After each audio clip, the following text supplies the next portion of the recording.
You are listening to an Art Media podcast. What's going to happen here in New York in a couple of weeks, Dan? You're going to have a UN General Assembly. You're going to have a number of countries coming in. They're going to recognize a Palestinian state, from what I'm hearing. And well-meaning in these capitals, but what does that do to stop the war in Gaza? Nothing. That empowers Hamas to hold out.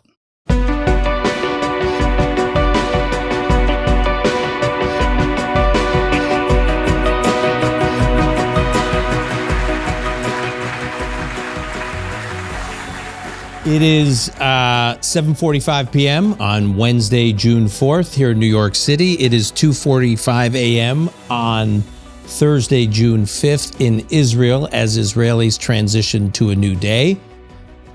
I warned Brett ahead of time that I would be time-stamping this because this will be an episode of the Call Me Back podcast. And needless to say, in the few days between when we have this conversation and when we release it, there will be 1,000 things that happen, and I don't want people to think, this is why we timestamp, I don't want people to think, why didn't they talk about this? Why didn't they talk about that? So people, listeners of the Coming Back podcast will know what time and date it was when we had the conversation. It is a pleasure to be here.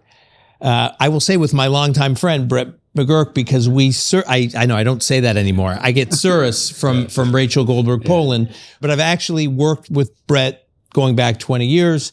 We overlapped in Iraq in the George W. Bush administration. I was there from April of 2003 to June of 2004. Brett came in January of 2004 and then stayed much longer. And then Brett went on to work for presidents from both parties. I mean, that's in these highly polarized political times, the idea that someone, and he's a political appointee, he's not a civil servant, he's not a career foreign service officer, the idea that he worked for President Bush, President Obama, President Trump, and President Biden is quite extraordinary, no small feat. And he has been intimately involved, as you heard, in the hostage negotiations, among many other things.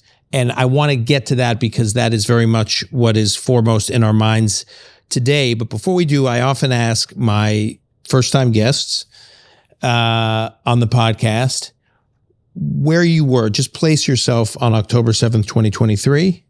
Where were you? What were you doing as you were absorbing this news? And if you can recall, what were you thinking as you were seeing all this take place?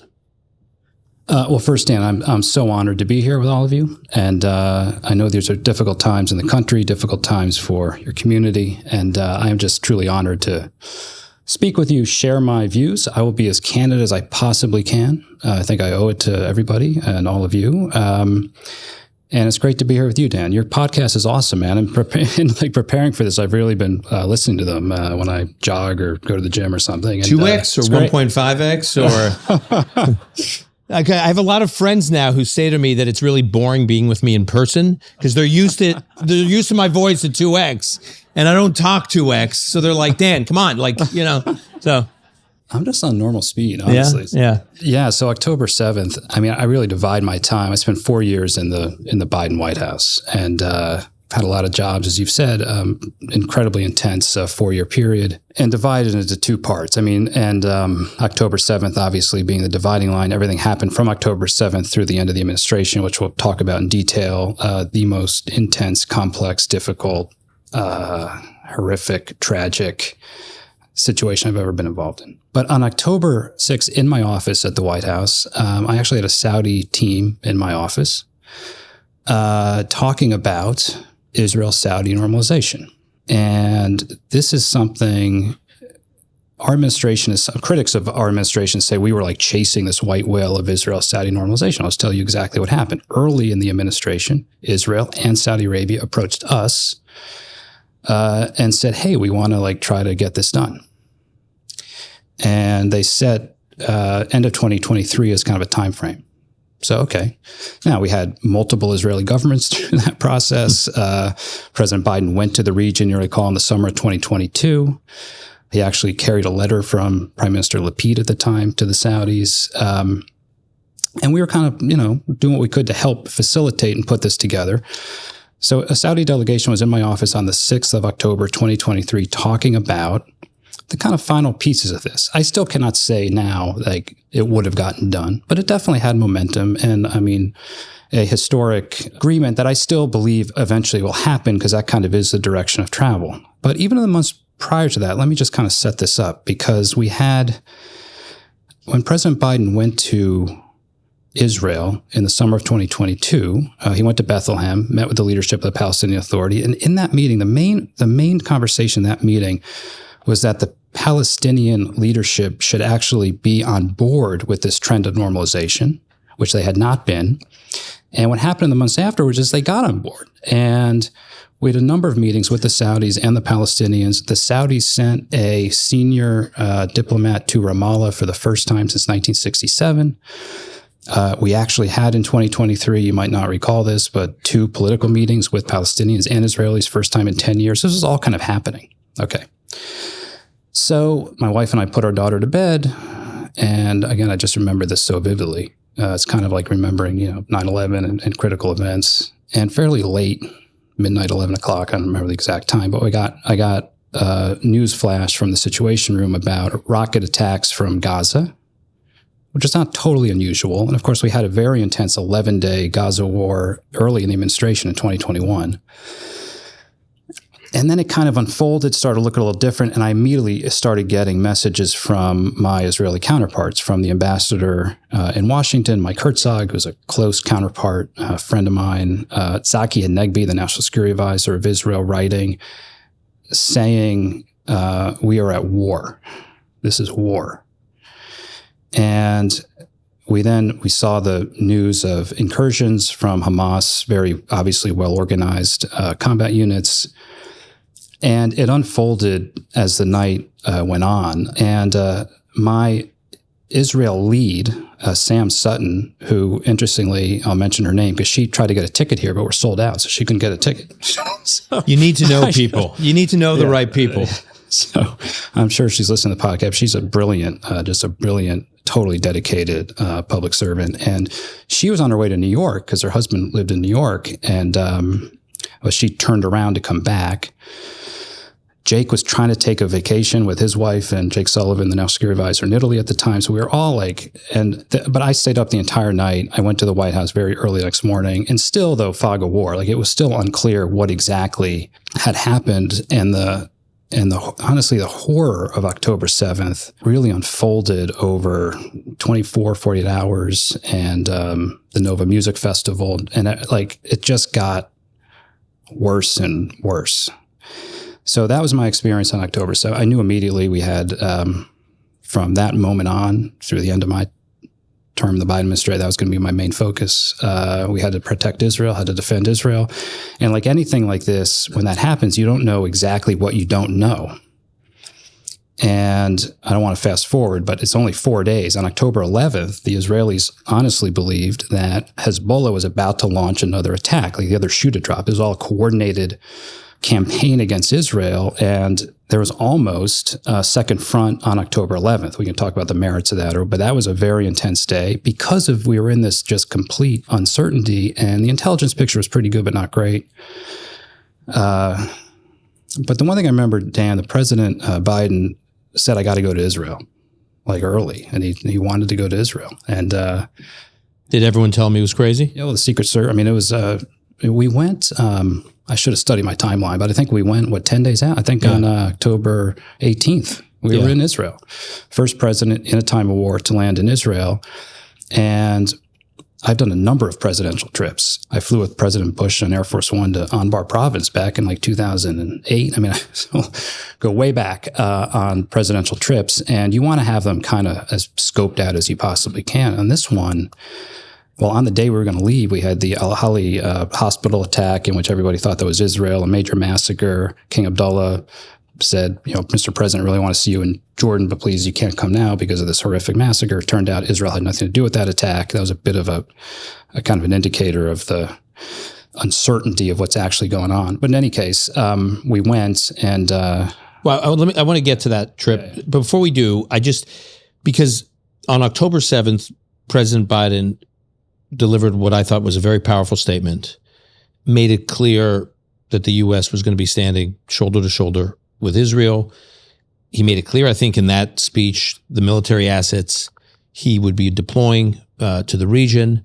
There were press reports that Prime Minister Netanyahu and President Biden had a phone call, and basically virtually everything Prime Minister Netanyahu asked for, at least at that time, the president agreed to. So there was clearly a decision by the president to just be completely locked arms with Israel. It didn't have to be that way. There could have been a big effort to de-escalate right away.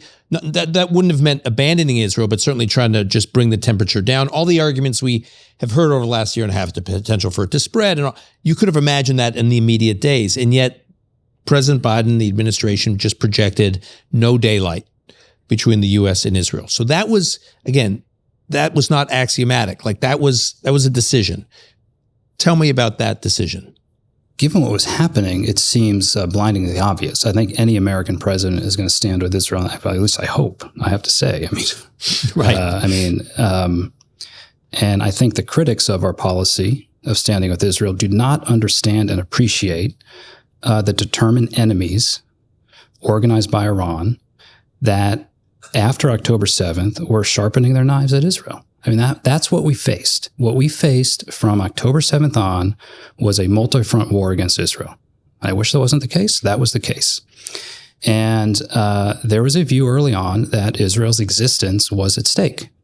And I remember Prime Minister Netanyahu said to President Biden on one of those very early calls, Joe, this is the Middle East. And in the Middle East, if you're weak, you're roadkill. And we are seen as weak. And he was right. And Nasrallah made a fateful decision to join in on October 8th with the rocket attacks in the north, with the demand being, after this horrific attack into Israel, 3,500 trained Hamas fighters, an organized military invasion of Israel, killing 1,200 people, kidnapping nearly 300 people, old women, children, bringing them back into Gaza with a strategy to then tie Israel's hands and say, you cannot fight us. And what happened immediately was Iran, Hezbollah, Hamas saying, we need a full permanent ceasefire. We'll do a hostage trade, but basically go back to October 6th status quo. And that was the core demand of Hamas early. And frankly, we'll get to this, it's kind of still their core demand. Like, we get to stay in power. Yeah, they get to turn the clock back to October 6th. That was basically what you had. And you had the so-called axis of resistance, these proxy groups organized by Iran, all joining in. And they started to attack us, and they started to launch UAVs and rockets and missiles from Yemen and Iraq and Syria. That's what we were dealing with. And if the United States of America is not going to stand with Israel in those moments, in that time, in that period, the risk of a much broader war. I have to say, if you go back, I even searched it in ChatGPT, how many times were there headlines of an all-out, on the brink of all-out Middle East war in the Middle East from October 7th to January 2025 when we left office? And it's something like half a dozen times. Brink of all-out Middle East war. And there was not an all-out Middle East war. And, Eisenhower has a saying when he left office, he was kind of, after 8 years in office in the 50s, and JFK came in, and they were kind of all, brash and confident. And Eisenhower was asked, I'm paraphrasing, but that his foreign policy was kind of boring and didn't really accomplish much. And he basically said something to the effect, in 8 years, we didn't lose a single soldier. We didn't lose a mile of territory, an inch of territory. And they said that didn't just happen. By God, that didn't just happen. And the policy we set early on October 7th to help defend Israel, to help reduce human suffering, I have to say, and that was a core component of the policy, as horrific as this war has been, and to see Israel come out of this stronger. I mean, that was basically the policy that we set, which looked very daunting at the time. And I don't want to get ahead of things, Dan, but I will say, when we left office on January 20th and we handed the baton off to the Trump team, where was the Middle East? We had a ceasefire in Gaza and a roadmap for getting to a permanent ceasefire in Gaza. We had a ceasefire in Lebanon, a new government in Lebanon. Hezbollah had basically been completely knocked on its back. A new government in Lebanon that wanted to assert Lebanese sovereignty. We had the Assad regime had been toppled in Syria. We had relations with the Gulf, I think, about as strong as they had ever been, which I think the Trump administration is now building on, and rightfully so. We had quiet in Iraq because the militias had declared a ceasefire because they were getting their asses kicked. And you had Iran in the weakest position it had ever been because we helped defend Israel twice against 2 massive missile attacks. And, Israel had a very successful counterattack that we were not a direct part of, but certainly were kind of a part of, which took out Iran's strategic air defense. So you had a Middle East which had been totally transformed. And that was because of a very consistent principled American policy. And for those who criticize our policy, and there's a lot of criticism, and believe me, I criticize things we've done. It's hard. It's hard when you're making these calls. But I think there is a failure to acknowledge and really face down and confront the enemies of Israel. And I have had folks who disagree with our Gaza policy. I'll just tell an anecdote. And we spent a lot of time in the humanitarian situation in Gaza. And part of the president's trip on the 18th was he wanted to speak to the Israelis also like as a friend. And he said in his speech, like, we made mistakes after 9/11. And like I know the rage that you feel, and Israel at the time was talking about having a siege on Gaza. And President Biden said, I just cannot, that's something I cannot support. You have to get humanitarian aid into Gaza. And we focused on that a lot. And I think it was the right thing to do. But I just think you have to look at the full record. But to this quick anecdote, we had an open door in the White House to people who criticize us and said we should do something different. And we had an open door to all the NGOs. And I remember being in Jake's office and literally being lectured by a very senior international NGO official, I won't name, about everything happening for about 20 minutes. And what struck us was that the word that was never mentioned in the narrative of what was going on, Hamas was not mentioned once. Like, Hamas gets written out of this whole thing. And so they have any agency? Even like right now, Dan. I mean, right now, I want this war to end, okay? This war has to come to a close. Like, Israel has to think about getting out of this conflict as it did in Lebanon in a way that leaves it stronger and does not just have an endless campaign in Gaza going nowhere. We have to get to an endpoint, okay? And we have to get to an endpoint that can leave a foundation for something better. And frankly, that means Hamas cannot remain in control of Gaza, security control of Gaza. The scenes out of Gaza right now are horrific. There is an offer on the table. There's a readiness to write them out of the story. There was a vote down here in New York at the UN Security Council today, once again, and the U.S. vetoed it. That again, doesn't mention Hamas. It doesn't. Calls for a ceasefire. Calls for ceasefire, permanent ceasefire. Permanent ceasefire, by the way, permanent ceasefire means Hamas is basically the controlling authority in Gaza, and then forget about, if you care about 2 states, anything else. There's no way forward there. So your point is, with all these players you were dealing with internationally that was pressuring the administration, pressuring Israel, they operated like Hamas had no agency, like just Hamas wasn't a character in the story. This was only for Israel to solve with pressure from the United States. That this awful situation could be solved by the United States telling Israel to stop, right, or cutting off arms or whatever. And it's worth, and we went through every scenario of thinking, first of all, a president cannot snap his fingers and tell an Israeli prime minister who is facing a significant threat to his or her country. It doesn't really work like that. Historically, it hasn't worked like that. So that's, I think, just a very simplistic view. I think an American president has significant influence and ability to kind of direct the course of events in a certain way, but to basically say you have to stop, and especially after October 7th, I think it's just naive and not realistic.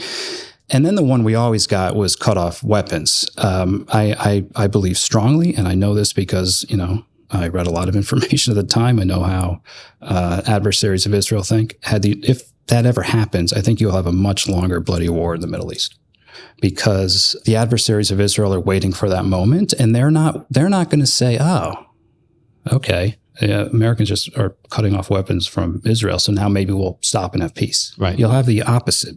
And believe me, I want this. Everybody wants peace. Well, I want to go back to November, December 2023. You were I think it's safe to say that there's only one person in this entire room tonight who's been intimately involved in hostage negotiations, and it's you. So most people don't know what that's like to do what you had to do and what you did in the administration, what you did when you were handing things off and working closely with Steve Witkoff. And I want to talk about these different rounds of hostage negotiations. But the first round, over 100 hostages back, late November, early December.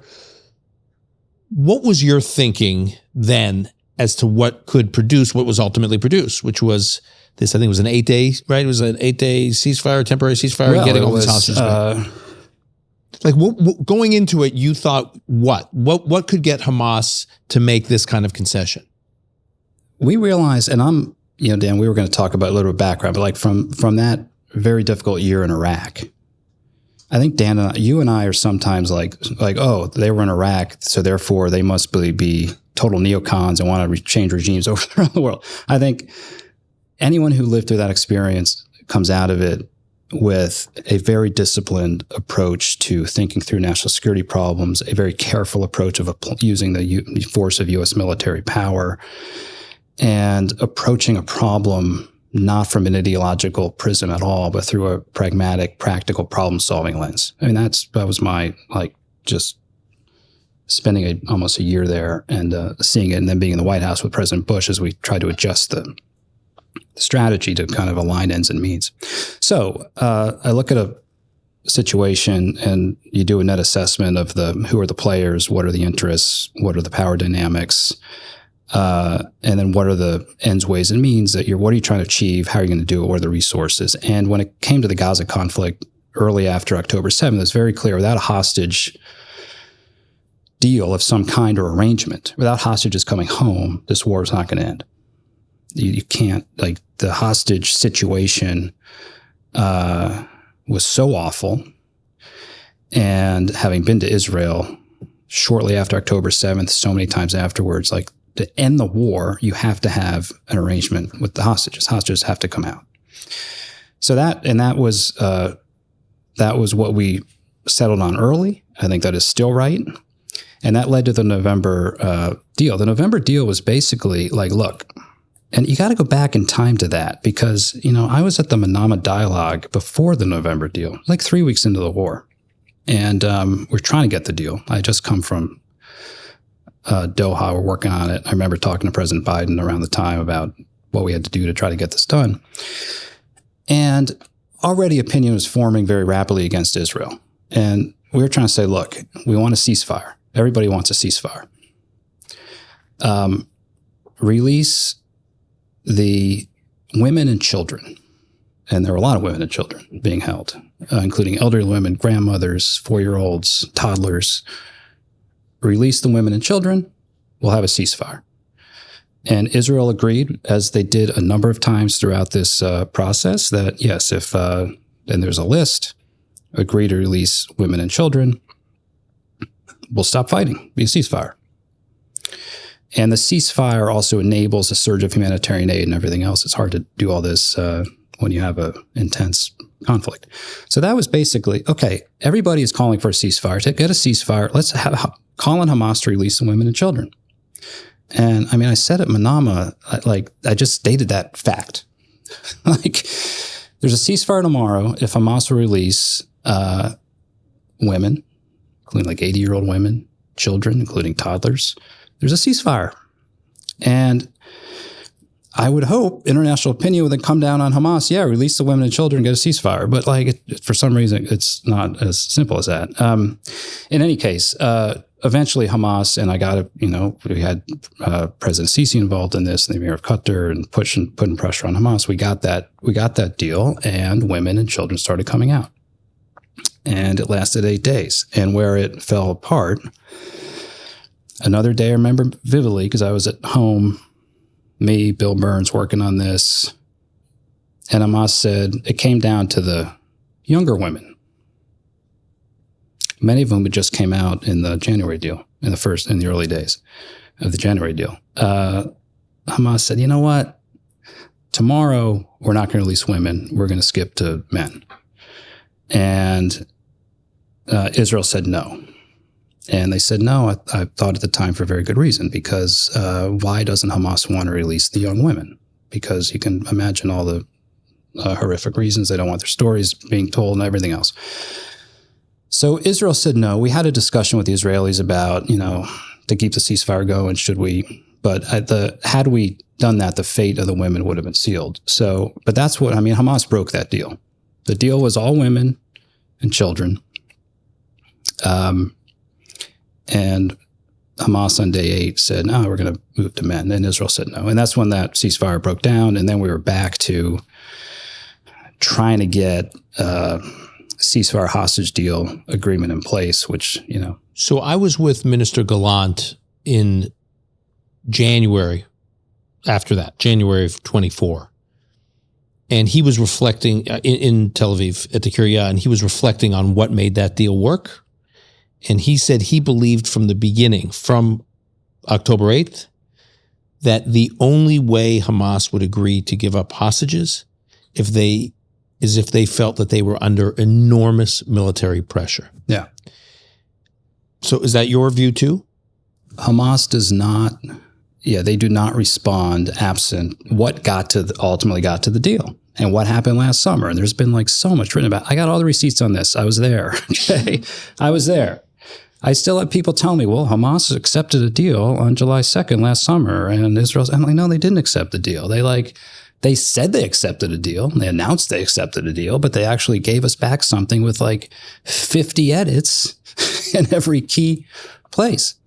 What got Hamas to the table in a very serious way, and I've lived through this.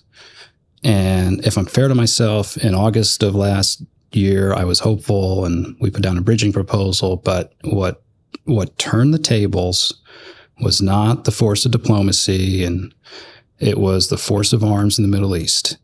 And it was the death of Yahya Sinwar.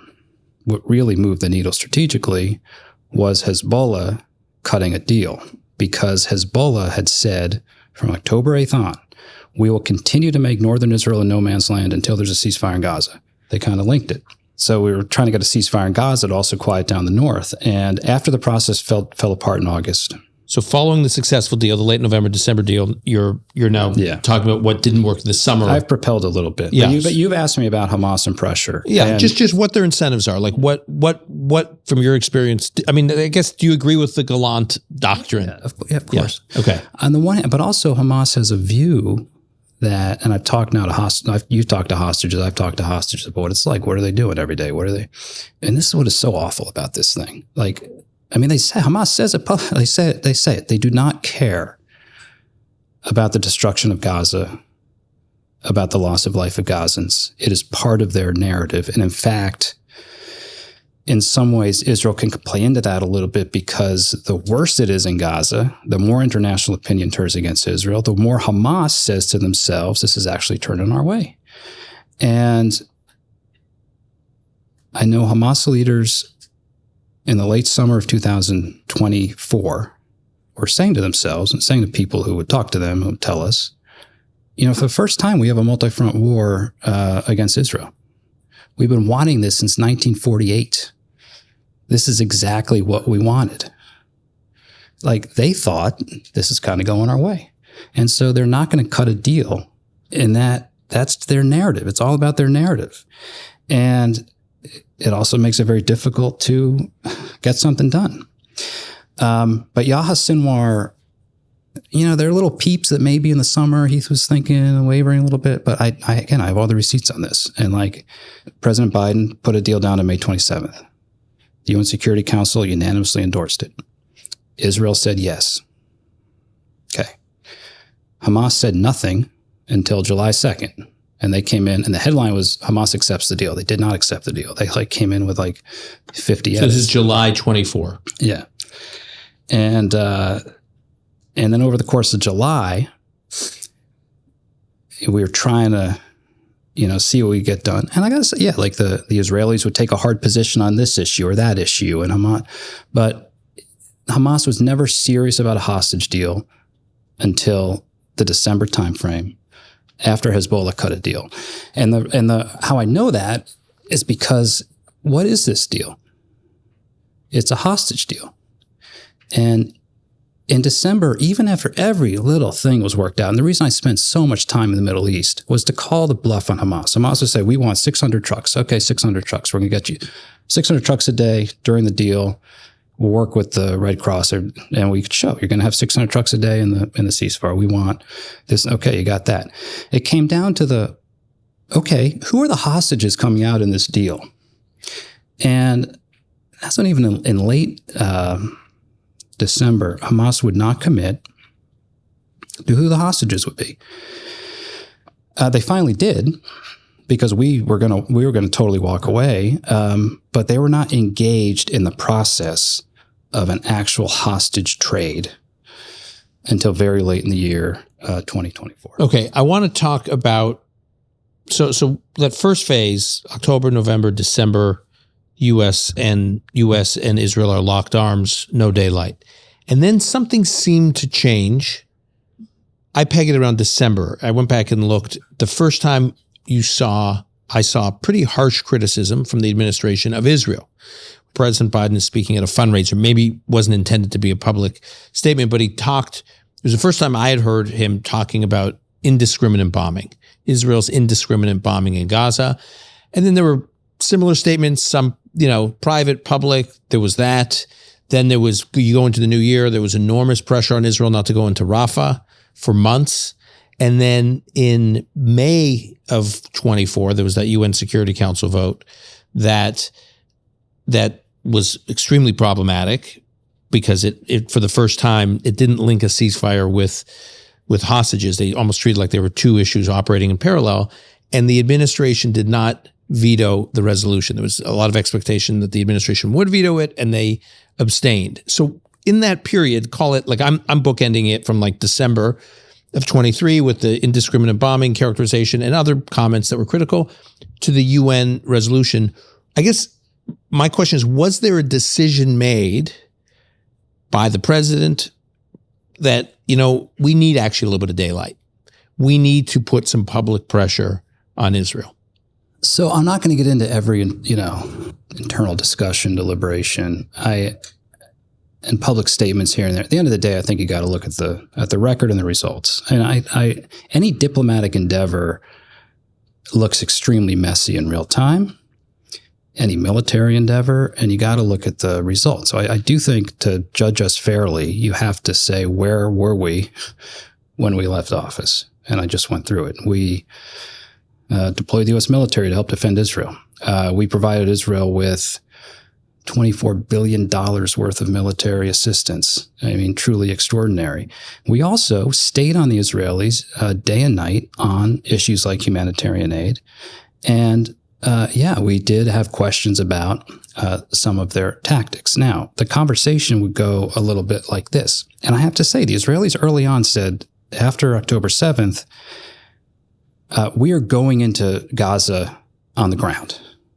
There was a debate about that, but like all of them, and we went to Israel, it was like in full surround sound, incredible Israeli leaders and friends of mine, and Benny Gantz and Gadi Eisenkot and everybody, they were unanimous, and the war cabinet had just formed. We're going in. There's no way we're not going in on the ground. And Israel wanted Gazans to be able to go to Egypt or somewhere else so that you could separate the population from the militants. And that's kind of in wars, you actually try to do that. But there's nowhere for Gazans to go. The UN came to us and said, let's have a safe zone in Gaza, this area of Mawasi. And they had a map.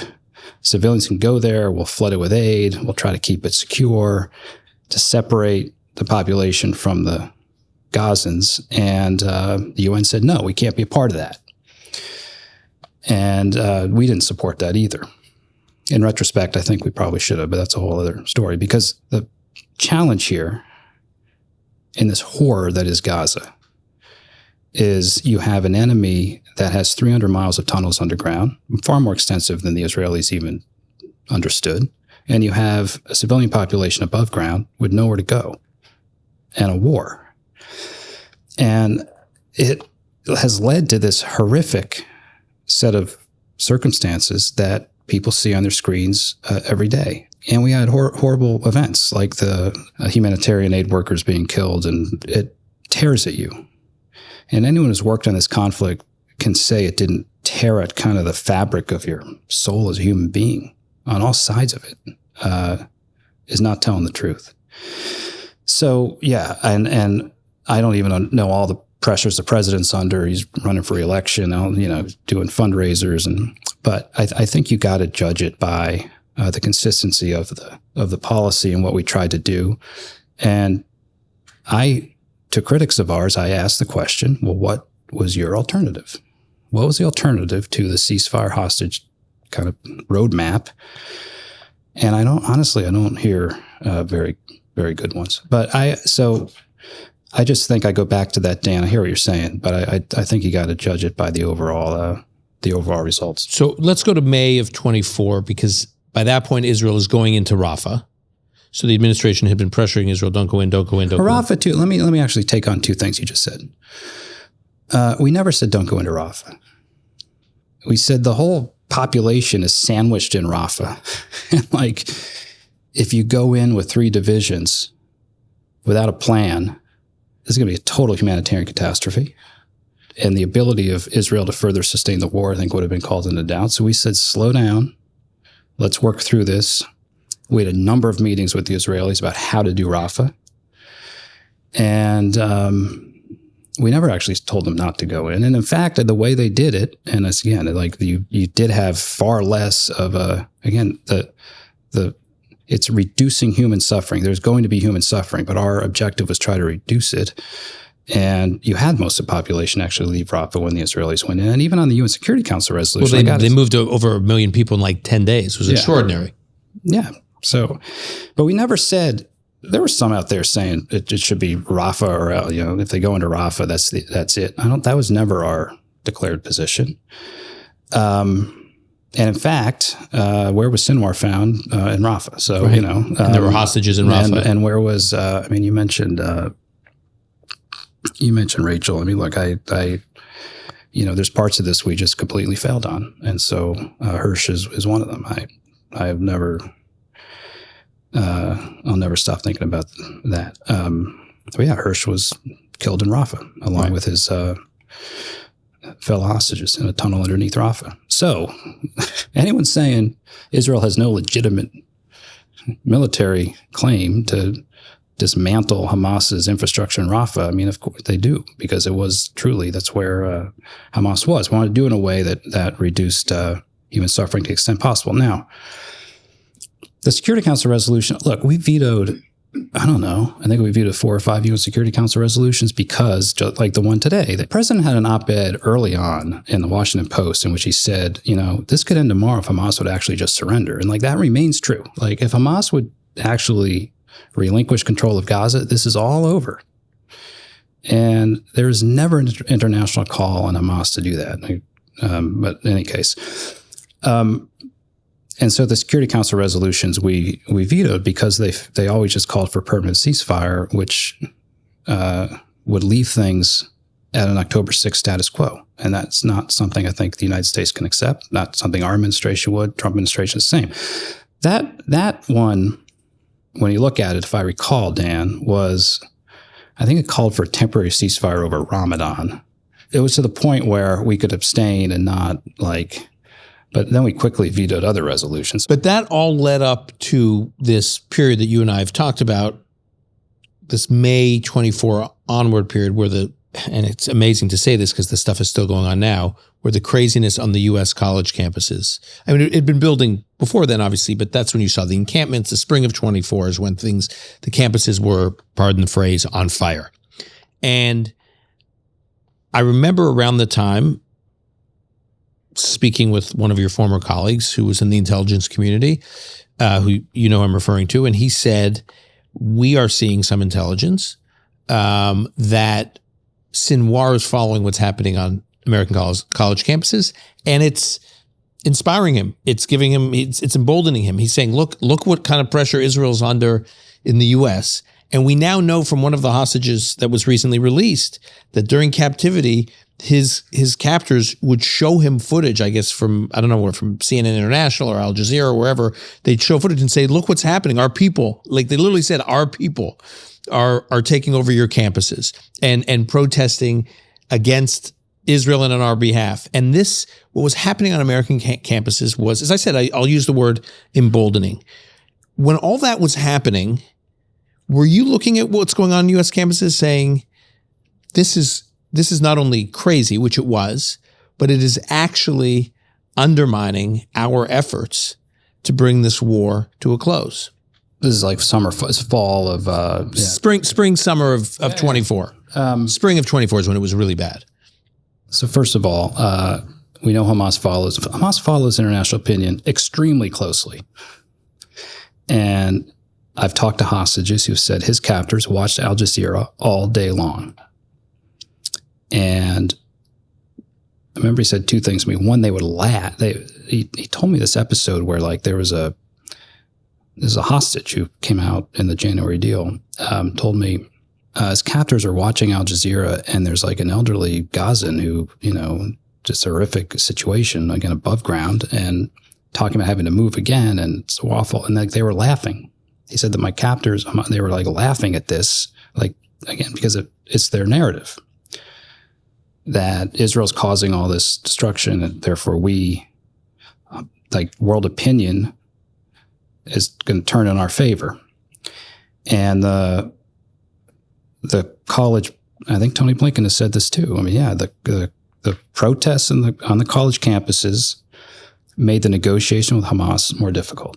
It's not like I can say empirically, like we would have had a deal if not for that, but like definitely, because it's their narrative. Like you have the war in Gaza and pressure's mounting on Israel, like everywhere. Yeah. Right.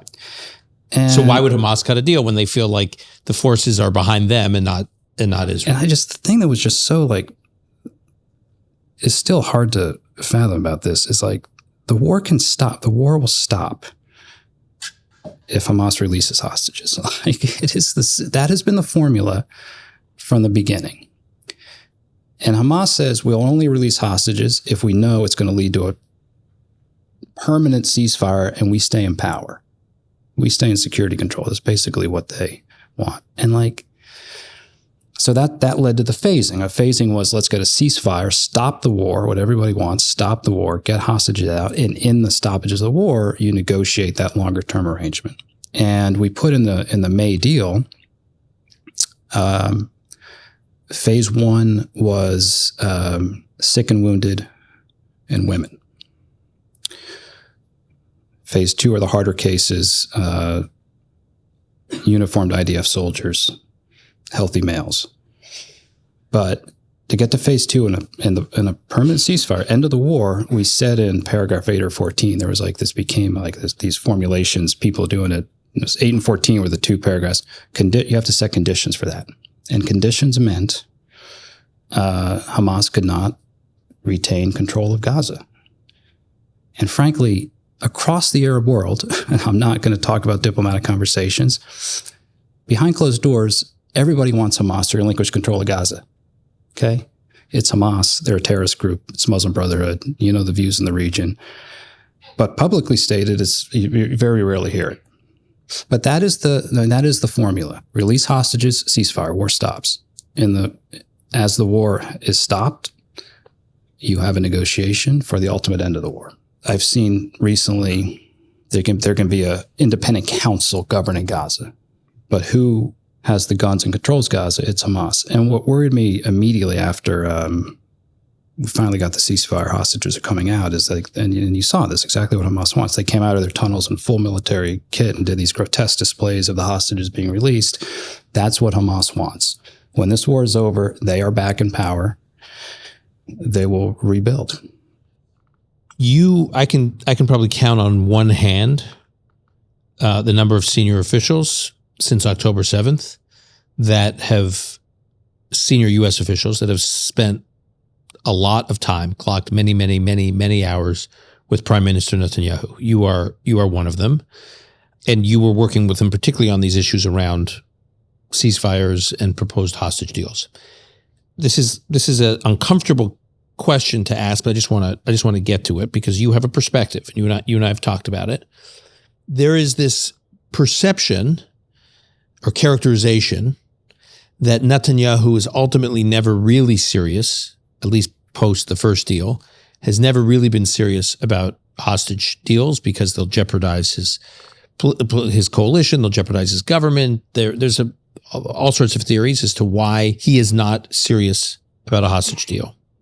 And that one way or the other, whenever it gets close, he'll make sure, again, so the characterization goes, he'll make sure that the hostage deal falls apart for his own, as the narrative goes, cynical, manipulative reasons.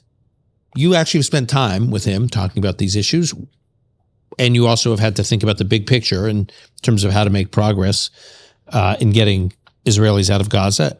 How do you react to this characterization or canard or whatever it is, depending on how you look at it? I mean, Bibi is a tough guy to deal with and very strong-willed. There's a reason he's been in power for so long. I think the nature of his coalition right now is problematic. Remember when he got reelected and this coalition formed, I was just coming back from UAE. I went to see the president in the treaty room for something, I forget. I had a sense of foreboding about like the nature of this coalition, just like an Israeli coalition formed with such a narrow majority for a country that really needs unity for all sorts of reasons. I remember having so the coalition is one thing. And also two things can be true. You can sit with hostage families, as I have done countless times, and got to know them to such an extent. I think I told them once, because, until you have a success, and I've dealt with other hostage negotiations, it's horrible. The demand for many of the hostage families is just stop the war, get our hostages out, do the all-for-all prisoner deal, and deal with Hamas later. That is like the view you hear from hostage families, which I completely understand. The view from Israeli political leaders has other layers to it. We want the hostages out. We also do not want a post-October 7th environment in which Hamas is still in control in Gaza.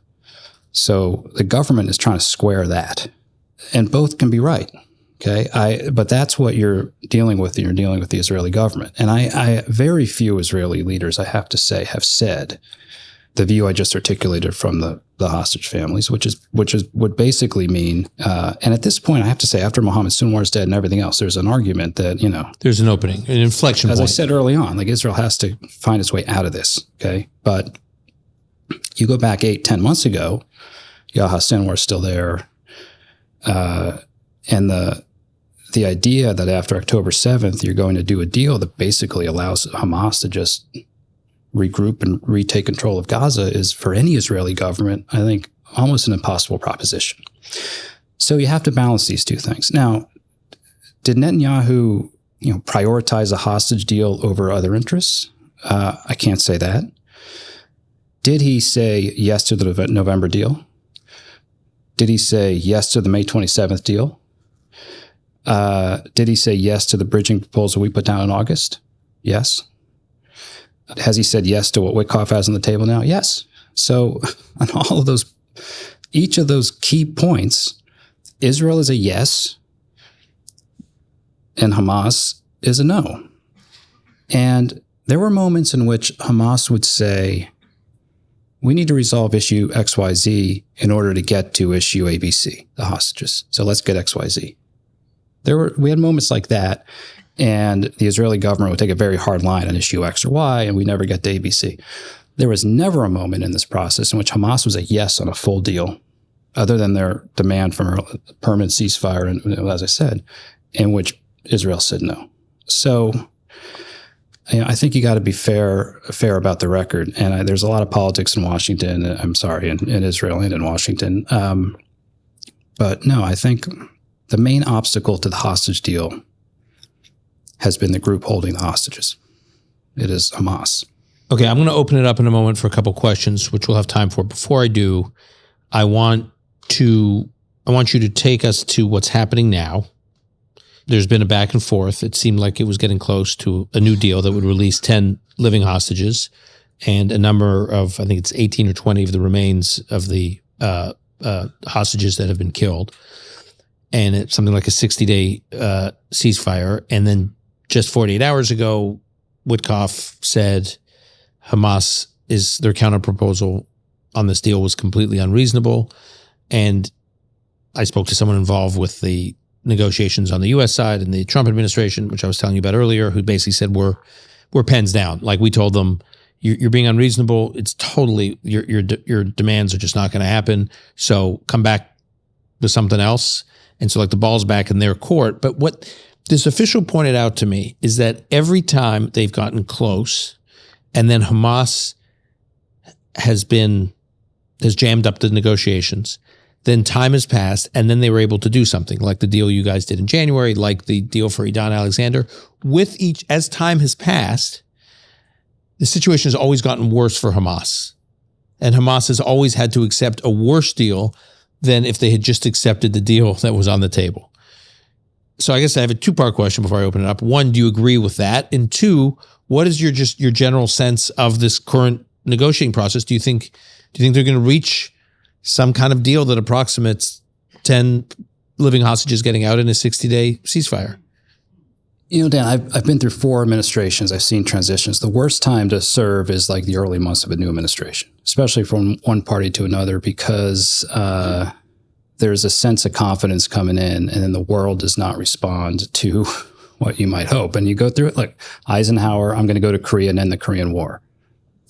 He did go to Korea before he came in. It took him, I think, 7 months until you got into an armistice. It was still a state of war in Korea, but even like historians have said he threatened nuclear war to try to get even just that deal.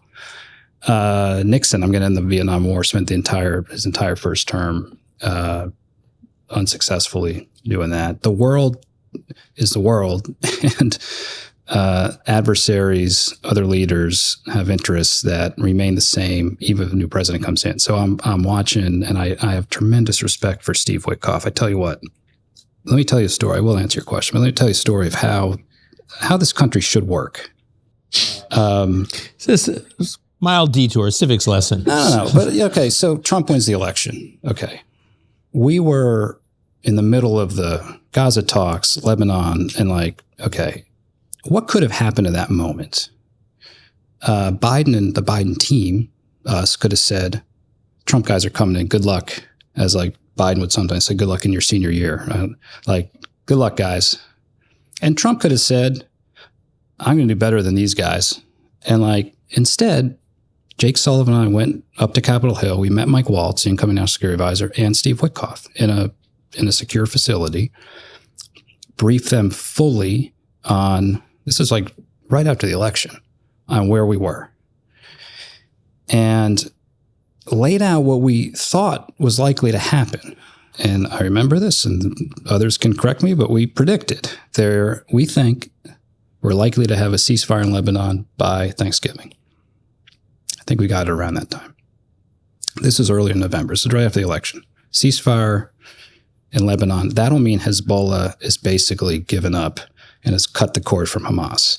That's the moment we're going to push for a hostage deal in Gaza and ceasefire in Gaza. And we have some stuff with the Houthis and other, but to do this, we got to work together because you're now coming in. They got it. And like Steve and I, from that moment, we're talking almost every day. Okay.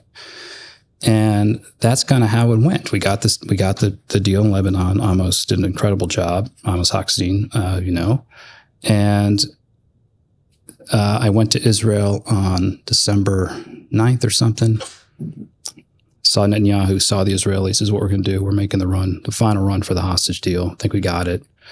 And I basically stayed in the Middle East most of December through, frankly, most of January. A couple breaks because I would leave when Hamas was like playing games, and talk to Steve every day. And then Steve came out at the kind of last moment. We were like down to 2 issues and helped get it over the line. And so, like, had that not happened, we would not have gotten any of that done. So I'm seeing Steve now. Steve now has Steve Witkoff, again, who I have tremendous respect for, not only the Gaza, Israel file. He gets all the plum assignments. He has Iran, which I also had, and he has Ukraine, Russia, which I did not have. And what is happening? The world is being, Putin's being Putin, and Iran's being Iran, and Hamas is being Hamas. So now I'll finally answer your question. So where are we? We have a plan on the table. It's called the Witkoff Plan, as I understand it from what's been said publicly. It's basically the same template as we had in the Biden outline. It's a 60-day ceasefire for 10 hostages and 135 life sentence Palestinian prisoners. That's like serious. That's a big offer for Hamas. Okay, I know these numbers. Meaning, because in past exchanges they haven't gotten that. They've gotten kind of lower level prisoners. This multiple life sentence prisoners is a lot. I think we closed on life sentences in the last deal, like 110 or something, for more hostages. So it's a big number. And those who are left, the life sentences are like, these are terrorists who've killed a lot of Israelis. So it's a big offer that's on the table. Okay. And what happened? Hamas came back and said, we accept. The headlines are like, we accept, when in fact they didn't accept. And they came in with fundamental changes to the overall package. And Witkoff came out very clearly, said what they came back with was totally unacceptable. And that is basically the same thing we dealt with. Like, Israel's a yes. It's a pretty generous offer. It's not perfect. But Hamas is a no. And then you have these horrific scenes going on in Gaza because it's a war and it's awful. But it could stop if Hamas would release 10 hostages, I think it's 5 on the first day. Five in the front end. What? Yeah. It's so you come back to this, to stop the war, Hamas has to release hostages. And those who might do the bidding of Hamas would say, yeah, but in 10 weeks, Israel could just start the war again. Well, okay, but 10 weeks is a long time. And in 10 weeks, you're going to have peace.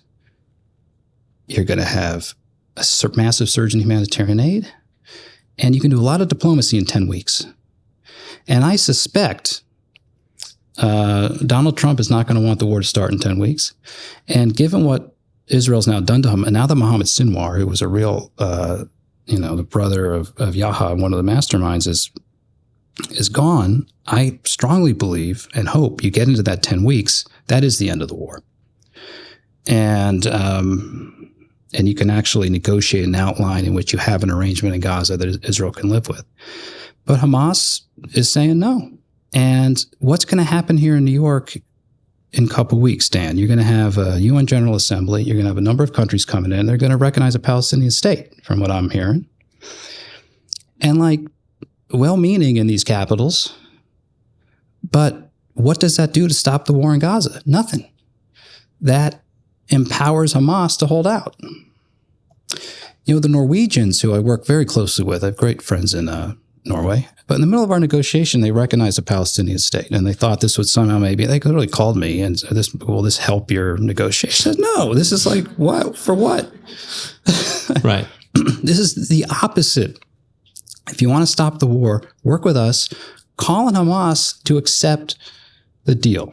And again, Hamas responds to international. If there was international pressure right now, calling on Hamas to accept the Witkoff deal, and it was coming down from all corners, and that matters to Hamas. But what are they hearing? What's Hamas hearing? Well, they're hearing, more countries are going to accept a Palestinian state. And so why should we do a deal? This is the trick. This is the hard nut of the problem. And, and I give Steve tremendous credit. You got to stay at it. You got to stay at it. You got to stay at it. You got to stay at it. But it's tough. All right. We're going to take a couple questions. I cannot really see well. I see Jeff, though. This is just like a normal podcast for me. Jeff is right in there. Go ahead. Do you want to, hold on. Why don't you use the mic? Can you tell us what it's like in the room? What's the role of the Qataris? What's the role of the Americans? How do you communicate with Hamas? How quickly do the answers come back? How did the actual negotiation work? It's funny because this negotiation, I've done a lot of negotiations. So I've done hostage deals with Iran. I did the Jason Rezaian deal, which you may know about, which was controversial at the time, but it's the right thing to do. I've done other hostage deals with Iran. I've negotiated with the Russians. Sometimes you'd come back from being overseas, come back in the West Wing. It's like, when are you going to close? You got to get this thing. You got to close the deal, man. And we're negotiating not only with Hamas, in which if we're meeting in Cairo, they could be on a different floor of the Egyptian intelligence building. If you're meeting in Qatar, they might be down the hall or at their villa. But that's not the real negotiation, because the decision maker is in a tunnel in Gaza. So, and in these very tense days in January, we were waiting on Mohammed Senor to give the white smoke from his tunnel that we had to deal. I mean, the whole thing is, and it could take days, right? Sometimes, it takes 3 days at least. Meaning the Hamas negotiator says we're on board with this, but we have to have Senor sign off on it, and then it takes days to get it to him. And they would need the guys in Gaza to sign off, because the guys in Gaza have the hostages who have to actually organize and the Hamas would say a bunch of bullshit about, we actually don't know where the hostages are, and we need a week ceasefire to figure out where the hostages are. We knew that was not true. We're there with the text, and it's written down in detail. I mean, I think the deal from January is public, and go look at it. It's 8 pages, however long it is. Detailed negotiations. And either in Doha or Cairo. And I got to say, the Egyptians were generally helpful. And I know Qatar comes under a lot of scrutiny. I got to say, when we came into office in January of 2021, I learned about a policy to pay Hamas in Gaza, facilitated by Qatar, which is Israel's policy. So and it was, I think, Condi Rice that asked Qatar to have Hamas to have a political office. So it's not like the Qataris actually play a very effective facilitating role in this process. And if Hamas was not there, they're going to be in Lebanon or Turkey, which is not necessarily a better situation. So it is bothersome that you have Hamas leaders living in Doha. But I frankly think all of Hamas leaders, justice will come to all of them. I honestly believe that. And, so I think Israel will see to it. A lot of hands. Go ahead. What stops the U.S. from using diplomacy and its might behind closed doors to get other Western countries to put more international pressure on Hamas? It's a great question. And what worries me right now is international opinion is turning the opposite direction. This is where I got to say members of the coalition in Israel I do not believe advance the national security interests of Israel. I mean, talking the stuff that is said by Smotrich and some of these guys is outrageous. And then it causes the Brits and others to react. And I thought we did a fairly effective job after and actually it mattered when you see how Hamas thinks, because after the president laid out the May 27th, what became the deal, we had the UN Security Council unanimously endorse it. And that mattered because the UN Security Council is basically the council that is Hamas sees standing up for their interests. I hate to say that, but they see it that way. So having that imprimatur helped. And it was this isn't just the U.S. deal. It's the UN Security Council standing behind this. It matters. And I think the shortest way to stop the war right now is for the same thing to happen, stand behind the Witkoff deal. Unfortunately, I don't see that happening right now. I think Qatar and Egypt want to get this done. And I actually am fairly hopeful that this will ultimately lead to, over the coming period here, hopefully soon, of getting to this temporary, at least 60-day ceasefire. And I just at a risk of repeating myself, I hope if you get to that 60-day ceasefire, you then actually have a path to really end in this war for good. Okay, here's what we'll do in the interest of time is why don't we just burn through a few questions and then just have you kind of pick and choose. So they're actually, all the three questions are kind of linked. It's like you guys coordinated. So this all, there's a through line. Gaza is going to need years, a decade of international support and reconstruction. Okay. I think given the salience of this issue, there is mobilization for that to happen. That will not happen if Hamas is still the power in Gaza. And so you have to come up with a formulation. And the way I would think about working this, if I was to work in it, you get in the 10-week ceasefire and you come up with a formulation where you actually do have Hamas no longer the controlling entity of Gaza. And there might not be a ceremony where it hands over its weapons, but I mean, we did have experience in this in some of our conflicts in the ISIS conflict, where people who might have been affiliated or something basically agree to work with a new authority. So, and given the leadership of Hamas has just been now decimated inside Gaza, I think there's actually a decent chance for that. But this is where it's linked. If you want a better future for Gazans, and we do, you should want Hamas to give up power in Gaza. And this is where to some of the protesters on the campus, what are you really talking about? Because if you want Hamas to survive in Gaza, that means there's no path to peace or two states or anything. If you get into the 10-week ceasefire that's on the table now, I think you have an opportunity to really build this international consensus to leading to that. Egypt has a plan that they came out with, 105 pages, barely mentions Hamas. But the plan itself is, something you can work from. But you got to stop the war first. Israel could do a better job of connecting its military strategy to an ultimate political end. There's a consensus internationally, especially in Europe, that the path forward here ultimately is two states at some point.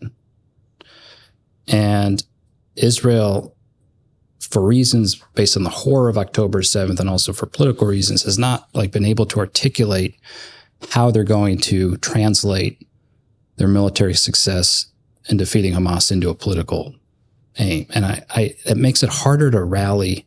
And I have some, it's apples and oranges, but when we did the counter-ISIS campaign and built a coalition of 80 countries, we had the combination of shared interest in defeating a horrific enemy, but we were also able to define where we wanted to go. And we had a Iraqi Prime Minister, Haider al-Abadi, who came in and actually was able to speak to that. This is where I want to take things, which helped. I don't disagree with the double standard. The double standard is completely true, believe me. And that's why, as an American, I'm proud when we veto stuff in New York, because someone has to, frankly, do it, because the double standard is unreal. But Israel needs to, I think, do a better job of articulating how they're going to translate military success into political gain. Let me give another. I have a good friend of mine, an Israeli intelligence official, great guy, whose name I won't say. I should have said this earlier on the pod, but he said, he told me once the difference between Israeli and American strategic cultures. He said, Americans spend 90% of your time planning. We have plans for everything. And we war game them and 5% acting, say military operation, or it might be, and then 5% doing the after action. That's kind of American strategic culture. Israel's strategic culture is 90% acting and 10% acting again to address the unintended consequences of their action. And there's actually something really to this, based upon the situation in which Israel finds itself. And it's hard to tie, this is such an academic, it's hard, just tie military has to lead to a political outcome. It's hard to do. But in terms of rallying international support for what it would really help. This is a difficulty I had to deal with, because I dealt with a lot of European capitals and trying to keep everybody on side, but it gets tough. The challenge, I think, for Israel on this particular issue is that it's not just their own public having a hard time with the idea that Hamas gets rewarded with a Palestinian state for October 7th, totally. But it's also in the region. The perception of Israel as a paper tiger is a real risk for Israel's existence if there's this perception that Hamas does what it does, and at the end of it, there's a Palestinian. That's your path to Palestinian sovereignty is October 7th. So I just think geopolitically it's complicated. Look, I think Israel has regained its strength, without a doubt. Okay. But this gets to Saudi Arabia, and I do believe that deal eventually will happen because, again, I look at just interests, and there's an interest. Saudis have an interest to be interconnected with Israel and into Europe. This is the India, Middle East, European corridor that we announced at the G20 in 2023, I think 6 months or so before October 7th. But that remains like the direction of travel. You're going to have something on a credible pathway to a Palestinian state. I think that's something that can be squared. And if I had to project ahead, I mean, Israel will have a new election. If you read Israeli press today, it could happen in October. In 6 months, yeah. But in any case, they will have an election at the latest, next October 2026? October 26. Yeah. So you will have it'll happen before you'll have a new election, and you will have a new government or coalition, which I think will open up some more space. And eventually the Gaza war will come to a conclusion. I think that agenda of integration is still very much something when you're in the region you still hear about, and something where I think eventually it will happen, to end on a somewhat optimistic note. I want to thank Brett McGurk not only for his candor tonight, but also for his public service, and God willing, you will continue to serve. So thanks for doing this.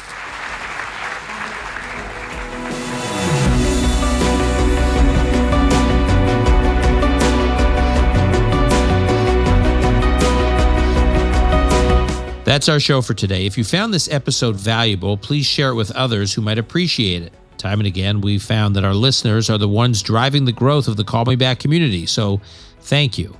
And to offer comments, suggestions, sign up for updates, or explore past episodes, please visit our website, arkmedia.org. That's arkmedia.org, where you can deepen your understanding of the topics we cover. Call Me Back is produced and edited by Alon Benatar. Sound and video editing by Martin Huergo and Mary Angelis Burgos. Our director of operations is Maya Rakoff. Research by Gabe Silverstein. Our music was composed by Yuval Semo. Until next time, I'm your host, Dan Senor.